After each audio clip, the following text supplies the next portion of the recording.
بسم اللہ الرحمن الرحیم۔ الحمدللہ جی، ہم اپنی سورہ نساء کا آغاز کرنے لگے ہیں پارہ 4 لن تنالوا میں۔ اعوذ باللہ من الشیطان الرجیم، بسم اللہ الرحمن الرحیم۔ یا ایہا الناس اتقوا ربکم الذی خلقکم من نفس واحدة وخلق منها زوجها وبث منهما رجالا كثيرا ونساء واتقوا الله الذي تساءلون به والأرحام إن الله كان عليكم رقيبا۔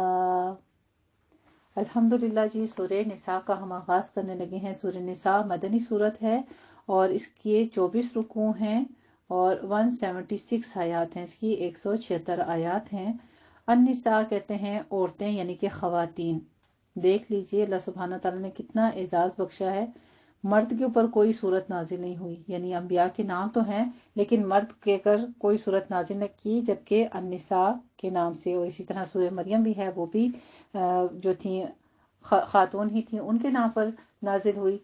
النساء کا معنی ہے خواتین۔ سورہ نساء مدنی دور میں آل عمران کے بعد نازل ہوئی، جبکہ جنگ بدر اور احد ہو چکی تھی۔ اس کا ربط سورہ آل عمران سے اس کی آخری ہدایات سے ملتا جلتا ہے۔ صبر اور تقوی کی صفات ایسی ہیں جن سے کسی مضبوط جماعتی نظموں کا قیام ممکن ہوتا ہے، اور اجتماعی معاشرے کی تشکیل میں یہ صفات بنیاد کی حیثیت رکھتی ہیں۔ اسلامی معاشرے کے قیام کے لیے جن مثبت تدابیر کو بروئے کار لانے اور اس کو خارجی فتنوں سے محفوظ رکھنے کے لیے ضروری ہے کہ خاندانی زندگی کی تشکیل اس عقیدے اور بنیاد پر کی جائے جس کی تفصیل سورۃ النساء میں دی گئی ہے۔ اس وقت مدینہ طیبہ کی چھوٹی سی اسلامی ریاست میں جس قسم کو معاشرہ تشکیل دینا پیش نظر آ رہا تھا، اس کی بنیاد بھی یہی ہدایات ہیں۔ تو اب یہاں پہ ہم پڑھنے لگے ہیں نکاح کی برکات، تعدد ازواج اور تقسیم کی میراث انشاءاللہ تعالیٰ اس صورت میں، صلہ رحمی کے بارے میں، اور جو ہے یتیموں کی کفالت کے بارے میں۔ مزید ہمارے جو یہاں پہ مختصر میں آپ کو پہلے خلاصے میں بتا چکی ہوں جو ٹاپکس آنے والے ہیں انشاءاللہ تعالیٰ، اس کی ترتیب دیکھ لیتے ہیں۔ اور یہ بھی جان لیجئے کہ اس صورت کا جو آغاز ہے، یا ایھا الناس اتقوا ربکم الذی، لوگوں کو کہا جا رہا ہے، آدمیوں کو خطاب کر کے عورتوں کے حقوق جو ہیں وہ تاکیداً زیادہ بتائے جا رہے ہیں، اور آغاز ہی شروع سے جو ہو رہا ہے صورت کا وہ تقوی کی تاکید ہے۔ ملاحظہ کیجئے اس میں کہ ایک ہی آیت میں دوسری مرتبہ پھر تقوی کا حکم دیا جا رہا ہے۔ فرمایا کہ اس اللہ کا تقوی اختیار کرو جس کا تم سے دوسرے کو کوئی واسطہ نہیں ہے، یعنی صرف اللہ کے ساتھ ہر چیز کا خوف، خطر، توکل، سب کچھ اللہ کے ساتھ کرو۔ تو آپ کو معلوم ہے کہ فقیر بھی مانگتا ہے تو اللہ کے نام پر مانگتا ہے، اللہ کے واسطے سے مانگتا ہے، یقیناً اللہ تعالیٰ تمہیں دیکھ رہا ہے۔ یہ تقوی کی روح ہے۔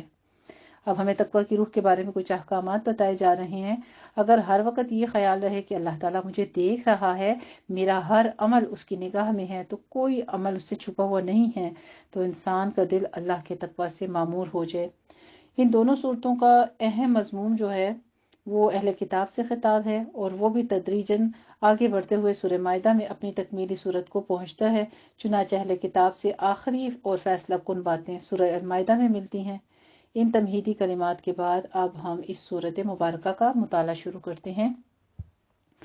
اعوذ باللہ من الشیطان الرجیم، بسم اللہ الرحمن الرحیم۔ میں پناہ میں آتی ہوں اللہ تعالیٰ کی شیطان مردود کی شرارتوں سے بچنے کے لیے۔ اللہ تعالیٰ کے نام کی برکات کے ساتھ میں شروع کرتی ہوں جو بڑا مہربان، جو نہایت رحم فرمانے والا ہے۔ یا ایھا الناس اتقوا ربکم الذی، اے لوگو اپنے اس رب کا تقوی اختیار کرو جس نے تمہیں ایک جان سے پیدا کیا اور اسی سے اس کا جوڑا بنایا، یعنی حضرت آدم علیہ السلام، اور پھر ان سے حوا علیہ السلام بنائی، اور پھر ان سے دونوں سے دنیا کو پھیلا دیا زمین میں۔ کثیر تعداد میں مرد اور عورتیں، اور تقوی اختیار کرو اس اللہ کا جس کا تم ایک دوسرے کو واسطہ دیتے ہو، اور رحمی رشتوں کا لحاظ کرو، یقیناً اللہ تعالیٰ تم پر نگران ہے۔ پھر ایک نوٹس دیا جا رہا ہے ان اللہ کان علیکم رقیبا، کہ اللہ سبحانہ تعالیٰ تمہارے پر نگران ہے، اور یتیموں کے مال ان کے حوالے کر دو، اور اپنے برے مال کو ان کے اچھے مال سے نہ بدلو، اور ان کے مال اپنے مالوں میں شامل کر کے ہڑپ نہ کرو، یقیناً یہ بہت بڑا گناہ ہے۔ اور اگر تمہیں اندیشہ ہو کہ تم یتیم بچیوں کے بارے میں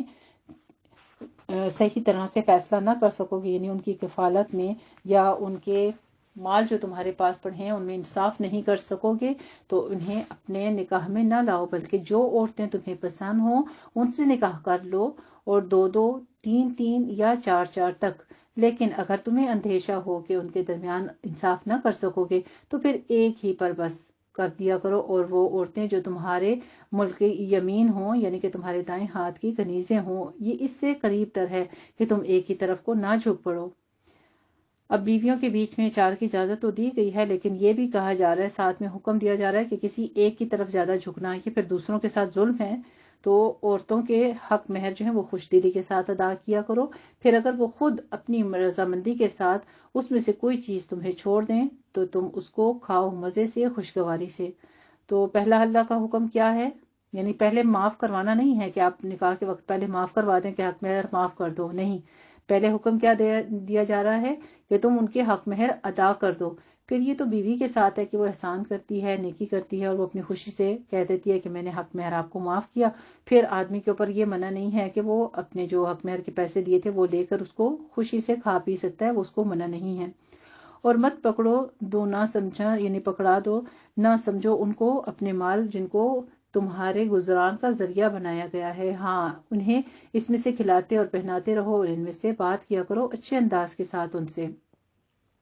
وَقُولُوا لَهُمْ قَوْلًا مَّعْرُوفًا، اور ان سے اچھے انداز سے بات کیا کرو، اور یتیموں کی جانچ پرکھ کرتے رہو یہاں تک کہ وہ نکاح کی عمر کو پہنچ جائیں۔ پھر اگر تم ان کے اندر سوجھ بوجھ دیکھو، یعنی عقل دیکھ لو، یا تم ان کے اموال ان کے حوالے کر دو پھر، اور تم اسے ہڑپ نہ کر جو اسراف اور جلد بازی کر کے، اس ڈر سے کہ وہ بڑے ہو جائیں گے، اور جو کوئی غنی ہو اس کو چاہیے کہ وہ پرہیز کرے۔ یعنی پھر ایسی صورت میں یتیم کے مالوں کو ویسے اجازت دی جا رہی ہے کہ آپ استعمال کر سکتے ہو، جیسے مثال کے طور پہ بہن بھائیوں میں سے کوئی وفات پا گیا ہے اور اس کے بچے کی کفالت اب آپ کے ذمے ہے، اور ان کے جو ایسٹس ہیں، زیور ہے، پیسہ ہے، بینک بیلنس یا گھر وغیرہ، تو آپ اس کو استعمال تو کر سکتے ہو، لیکن اس ڈر سے کہ وہ بڑا ہو جائے گا، لے لے گا، وہ کھا جو، ایسا نہیں کرنا چاہیے۔ وہ حکم دیا جا رہا ہے کہ ایسا نہیں کرنا ہے۔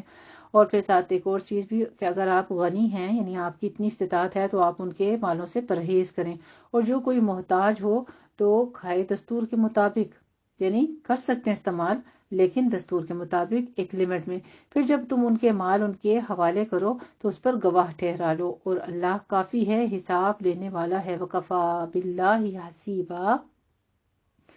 لِلرِّجَالِ نَصِيبٌ مِّمَّا تَرَكَ الْوَالِدَانِ وَالْأَقْرَبُونَ، اور مردوں کے لیے بھی حصہ ہے اس میں سے جو ترکہ چھوڑا ہو والدین نے اور رشتہ داروں نے، اور عورتوں کا بھی حصہ ہے اس میں سے جو ترکہ ہے والدین اور رشتہ داروں کا، چاہے وہ وراثت تھوڑی ہو یا زیادہ ہو، یہ حصہ ہے اللہ کی طرف سے فرض کیا گیا۔ اور جب حاضر ہو تقسیم کے وقت قرابت دار اور یتیم اور محتاج، تو انہیں بھی کچھ دے دلا دیا کرو اس میں سے جو ان سے معقول انداز میں بات کیا کرو۔ اچھا اگر کچھ دینے کے لیے نہیں بھی ہے تو پھر یہ نہیں کہ دھتکار دینا چاہیے یا کہنا چاہیے کہ جاؤ ہم کہاں سے دیں، ہمیں تو خود یہ حصہ مشکل سے ملا ہے۔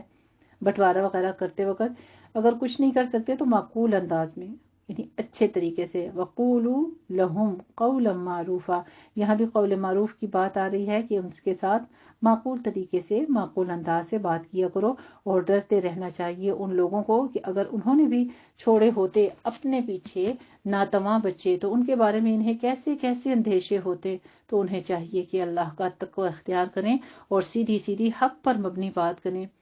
آج دیکھیے ہمارے معاشرے میں بچوں کے ساتھ، یتیم بچوں کے ساتھ کیسا بیہیویئر کیا جاتا ہے، بس یہی خوف دلایا جا رہا ہے کہ ایسے موقع پر جب دوسروں کے بچوں کے ساتھ ایسے جو یتیم بچے ہوں ان کے ساتھ سخت معاملہ پیش کرتے یا ان کا مال کھاتے وقت اتنا ضرور سوچ لینا چاہیے کہ اگر یہی میری اولاد ہو، یعنی میں مر چکا ہوں اور میری اولاد کے ساتھ یہ معاملہ کوئی اور کرے تو پھر میرے پر، میری اولاد کے پر کیا گزرے گی۔ یہ اللہ تعالیٰ نے بہت بڑی ڈر کی، خوف کی بات کہی ہے۔ اگر ہم مومن اپنے اندر اس بات کو زندہ رکھیں تو ہم کبھی کسی یتیم بچے کے ساتھ، ویسے بھی کسی کے بچے کے ساتھ ہم زیادتی کریں گے ہی نہیں۔ ان الذین یأکلون اموال الیتامی ظلما،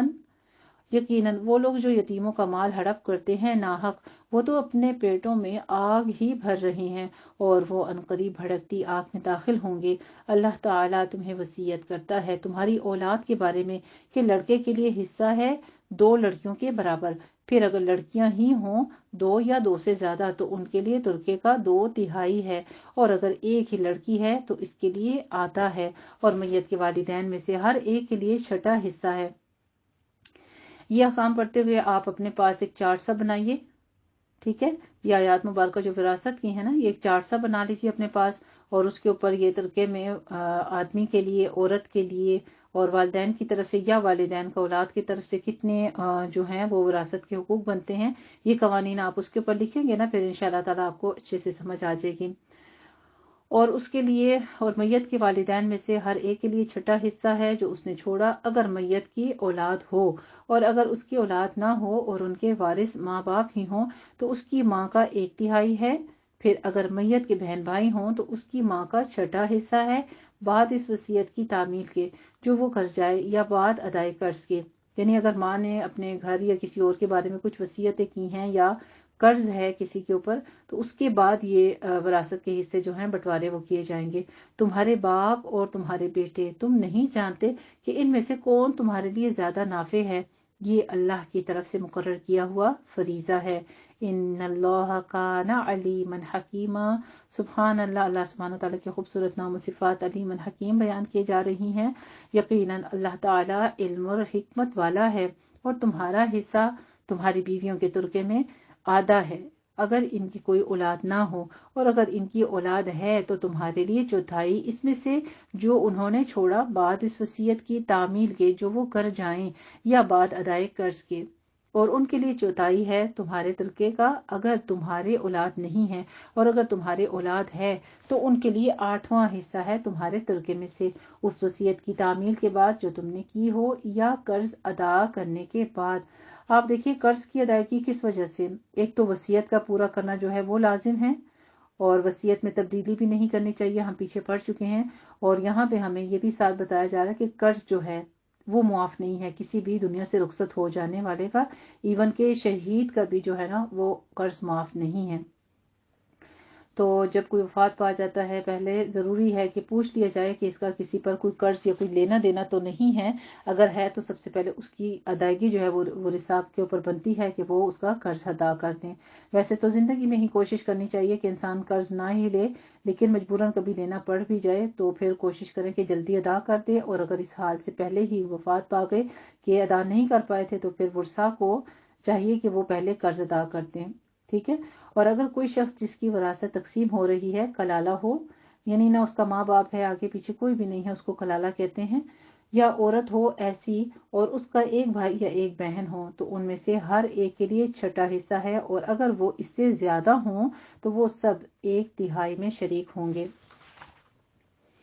اس وصیت کی تعمیل کے بعد جو کی گئی ہے یا ادائے قرض کے بعد بغیر کسی کو ضرر پہنچائے، یہ تاکید ہے اللہ کی طرف سے، واللہ علیم حلیم، اور اللہ تعالیٰ سب کچھ جاننے والا ہے، کمال علم والا ہے۔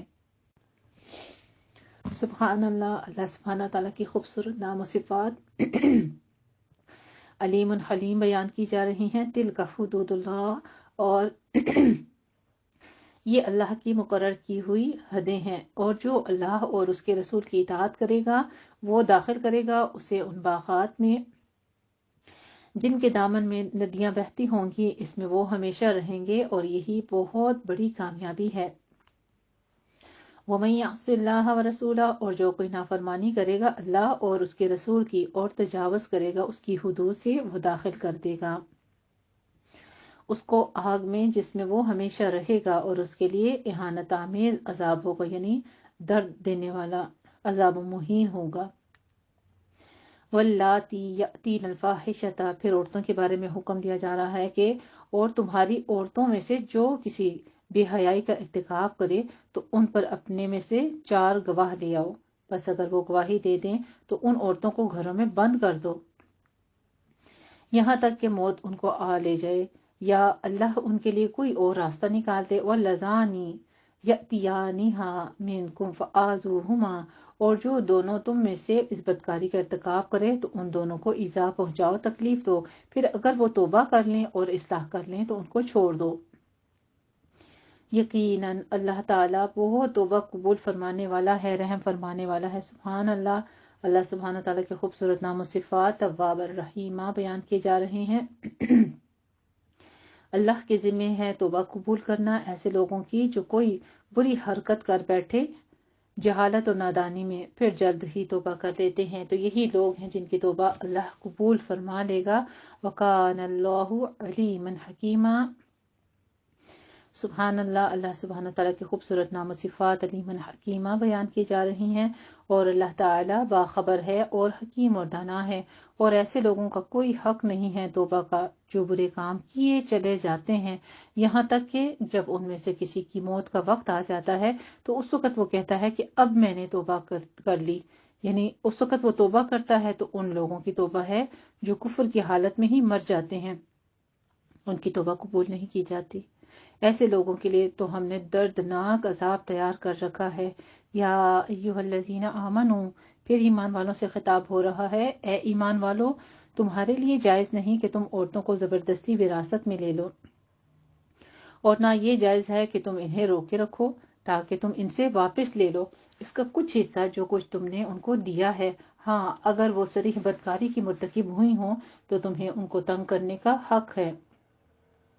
اور عورتوں کے ساتھ اچھے طریقے پر معاشرت اختیار کرو، اور اگر وہ تمہیں ناپسند ہوں تو بعید نہیں کہ ایک چیز تمہیں ناپسند ہو اور اس میں اللہ نے تمہارے لیے بہت کچھ بہتری رکھی ہو. اور اگر تمہارا ارادہ ایک بیوی کی جگہ دوسری بیوی لے آنا ہو اور ان میں سے کسی ایک کو تم نے ڈھیروں مال دیا ہو تو اس میں سے کوئی بھی شے واپس نہ لو، کیا تم اسے واپس لوگے بہتان لگا کر اور صریح گناہ کے مرتکب ہو کر؟ وَكَيْفَ تَأْخُذُونَهُ وَقَدْ أَفْضَىٰ بَعْضُكُمْ، اور تم ایسے کیسے واپس لے سکتے ہو جبکہ تم ایک دوسرے کے ساتھ صحبت کر چکے ہو اور وہ تم سے مضبوط قول و قرار لے چکی ہو، اور جن عورتوں کے ساتھ تمہارے باپ نکاح کر چکی ہوں ان سے تم نکاح مت کرو سوائے اس کے جو ہو چکا. یقیناً یہ بڑی بے حیائی کی بات ہے اور اللہ تعالیٰ کے غضب کو بھڑکانے والی اور بہت ہی برا راستہ ہے. اس کو وساء سبیلا کہا گیا ہے، یعنی کہ ایسی فحاشی جو ہے کہ ایک ہی عورت کے ساتھ پہلے باپ نکاح کرتا ہے پھر بیٹا کر لیتا ہے، یعنی باپ نے چھوڑا تو پھر بیٹے نے نکاح کر لیا، یا بیٹے نے نکاح کیا تھا وہ صحبت کر چکا ہے اس سے اور پھر اس کے بعد اس کا باپ نکاح کر لیتا ہے، تو یہ جائز نہیں ہے بلکہ صرف بہت برا راستہ کہا گیا ہے. ساتھ ہی فرما دیا حرمت علیکم امہاتکم، حرام کر دی گئی ہیں تم پر تمہاری مائیں اور تمہاری بیٹیاں اور تمہاری بہنیں اور تمہاری پھوپھیاں یعنی باپ کی بہنیں اور تمہاری خالائیں یعنی کہ ماں کی بہنیں اور تمہاری بھتیجیاں اور بھانجیاں اور تمہاری وہ مائیں جنہوں نے تمہیں دودھ پلایا ہے اور تمہاری دودھ شریک بہنیں اور تمہاری بیویوں کی مائیں یعنی کہ ساسیں، ٹھیک ہے، اور تمہاری ربائی جو کہ تمہاری گودوں میں پلی بڑھی ہوں، تمہاری ان بیویوں سے جن کے ساتھ تم نے مقاربت کی ہو. ربائبکم جو ہے یہ وہ بیٹیاں ہیں جو کہ بیوی پیچھے سے لے کر آئی ہے، یعنی کسی اور شوہر سے اس کی وہ بیٹیاں تھیں، لیکن اب اس عورت کے ساتھ آدمی صحبت کر چکا ہے، مقاربت کر چکا ہے، تو وہ بیٹیاں بھی اس آدمی کے اوپر حرام ہو گئی ہیں، یعنی وہ بھی اس کے لیے حلال نہیں ہے، ان کے ساتھ بھی نکاح کرنا جائز نہیں ہے. اور اگر تم نے ان بیویوں سے مقاربت نہ کی ہو تو تم پر پھر کچھ گناہ نہیں ہے، اور تمہارے ان بیٹوں کی بیویاں جو تمہاری صلب سے ہوں، یعنی جو بیٹے تمہارے اپنے پیدا ہوئے ان کی بیویاں یعنی کہ تمہاری بہویں، وہ بھی تم پر حرام ہیں. اور یہ بھی تم پر حرام کر دیا گیا ہے کہ تم بیک وقت دو بہنوں کو نکاح میں جمع کرو سوائے اس کے کہ جو گزر چکا، یعنی پہلے وقتوں میں یہ بھی ٹھیک تھا، ایک وقت میں ایک بہن ہے دو بہنیں ہیں ایک کے نکاح میں ہو سکتی تھی، لیکن اسلام نے اس کو منع کر دیا کیونکہ ان اللہ کان غفورا رحیما، اللہ نے معاف کس لیے کیا؟ کیونکہ اللہ کی خوبصورت نام و صفات ہی یہی ہیں کہ اللہ بہت بخشنے والا ہے، بہت مہربان ہے. بیویوں کی مائیں یعنی جن کو ہم ساس یا خوش دامن کہتے ہیں، تو یہاں پہ ربیبہ جو ہے بیوی کی اس لڑکی کو کہا جاتا ہے جو اس کے سابقہ شوہر سے ہو، اگر موجودہ شوہر اس بیوی سے تعلق زن شو قائم ہونے کے بعد اس کو طلاق دے دے تو ربیبہ کو اپنے نکاح میں نہیں لا سکتا. ٹھیک ہے، ایک دفعہ وہ اس کی ماں سے اگر مقاربت کر چکا ہے تو بھی اس بیٹیوں کو وہ نکاح میں نہیں لا سکتا. یہ اس لیے حرام ہے. لیکن اگر اس بیوی کے ساتھ تعلق زن شو قائم نہیں ہوا اور اسے طلاق دے دی ہے تو پھر ربیبہ کے ساتھ نکاح ہو سکتا ہے. چنانچہ فرمایا کہ اگر تم نے ان بیویوں کے ساتھ مقاربت نہ کی ہو تو پھر انہیں چھوڑ کر ان کی لڑکیوں سے نکاح کر لینے میں تم پر کوئی گناہ نہیں ہے. اور اپنے سلبی بیٹے کی بیوی سے نکاح حرام ہے، البتہ منہ بولے بیٹے کی متعلقہ بیوی سے نکاح میں کوئی حرج نہیں ہے. تو یہ محرمات ابدیاں ہیں جن کے ساتھ کسی حال میں کسی وقت بھی شادی جائز نہیں ہے، نہیں ہو سکتی. اور اس کے بعد جو ہے وہ عارضی محرمات کا بیان ہے. دو بہنوں کو نکاح میں جمع کرنے پر رسول اللہ صلی اللہ علیہ وآلہ وسلم نے اضافہ کیا ہے کہ جس طرح دو بہنوں کو بیک وقت نکاح میں نہیں رکھ سکتے، اسی طرح خالہ بھانجی کو اور پھپھی بھتیجی کو بھی بیک وقت نکاح میں نہیں رکھ سکتے. جو پہلے ہو گیا سو ہو گیا، اب گڑے مردے کھانے سے تو فائدہ ہے نہیں. یعنی پچھلے جو ہو چکے گناہ جن سے سرزد، بس ان کے لیے پھر یہی حکم ہے کہ وہ اللہ تعالیٰ سے معافی مانگیں اور اللہ تعالیٰ بہت غفور الرحیم ہے. آئیے اس دعا کے ساتھ اپنے پارے کو تکمیل کرتے ہیں. رب اغفر وارحم وانت خیر الراحمین. اے اللہ تو ہمیں بخش دے اور ہم پر رحم فرما، اور بے شک تو بہت بڑے رحم فرمانے والوں کا رحم فرمانے والا ہے. آمین یا ربنا آمین. الحمدللہ جی، ہمارا پارہ یہاں پہ تکمیل ہوتا ہے. اللہ سبحانہ وتعالی ہم سب سے اس کو قبول فرما لے. جو غلطی خطا ہوئی ہم سے معاف فرماتے ہوئے اپنے بارگاہ الہی میں اس کو مقبول کر لے اور ہمیں اس کا پوری طرح سے فہم حاصل کرنے کی توفیق عطا فرمائے اور اس کے اوپر عمل کی توفیق عطا فرمائے. وآخر دعوانا ان الحمدللہ رب العالمین. جزاکم اللہ احسن الجزاء. السلام علیکم ورحمۃ اللہ وبرکاتہ.